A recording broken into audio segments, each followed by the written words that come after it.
সব স্বপ্ন সত্যি হয় না, তাই প্রত্যাশা আর চাহিদা কম রাখলেই মনটা হালকা থাকে। অল্পতে তৃপ্তি থাকতে পারলেই জীবনে সুখ আর শান্তি খুব সহজেই পাওয়া যায়। আসসালামু আলাইকুম, সবাই কেমন আছেন? আশা করি সবাই খুব ভালো আছেন। আলহামদুলিল্লাহ, আমিও ভালো আছি। আজকে আমার ব্যালকনি থেকে না অনেকগুলি লাউ শাক উঠালাম, কারণ এই বছর না ব্যালকনি থেকে আমি ওই রকমভাবে লাউ উঠাতে পারিনি। প্রথম দিক থেকে লাউ গাছ লাগিয়েছিলাম, ওগুলি ভালো হয়নি, শাক খেয়ে ফেলছি উঠিয়ে।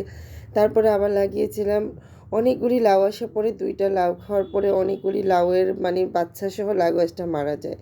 তারপরে আবার লাগিয়েছে, এখন লাউ আসার কোনো সম্ভাবনা নেই, কারণ সিজন চলে গেছে। তার জন্য কচি কচি দেখে আগাগুলি উঠিয়ে নিলাম, আর সিম দিয়ে সে লাউ শাকগুলি দিয়ে আজকে আমার পছন্দের একটা রেসিপি তৈরি করব।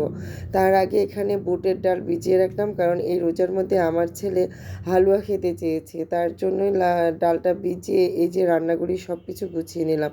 গতকালকে একদমই শরীরটা ভালো ছিল না, মাছ এনে আর রান্না করতে পারিনি। সম্পূর্ণ মাছটা বেচে এভাবে বক্সে করে ডিপ ফ্রিজে রেখে দিয়েছিলাম, সেগুলি বের করে নিলাম। এখানে আলু কেটে নিলাম, সিম কেটে নিলাম, তারপর লাউ শাক কেটে নিলাম, টমেটো সব কিছু কেটে গুছিয়ে রান্নাটা বসিয়ে দিলাম। পেঁয়াজ আর রসুন ফোড়ন দিয়ে তারপরে একে একে আমি লাউ শাকগুলি দিয়ে দিব। তারপরে লাউ শাকগুলি দিয়ে নেড়ে চেড়ে সুন্দর করে ফোড়নটার সাথে মিশিয়ে তারপরে আমি দিয়ে দিব সিম আর সে আলু কেটে রেখেছিলাম সেগুলি। এটা দিয়ে আমি একটা মজার ভাজি করব।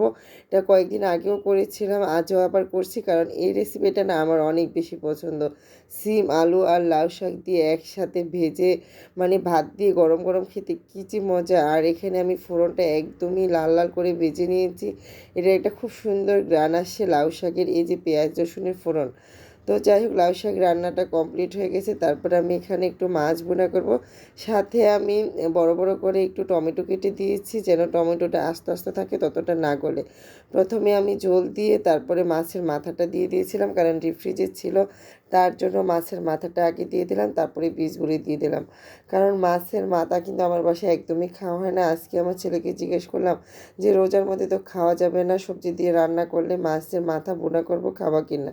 বলে করে দেখো, দেখি খেতে পারি কিনা। তো যাই হোক করলাম, দেখা যাক কী হয়, খাওয়া যায় কিনা।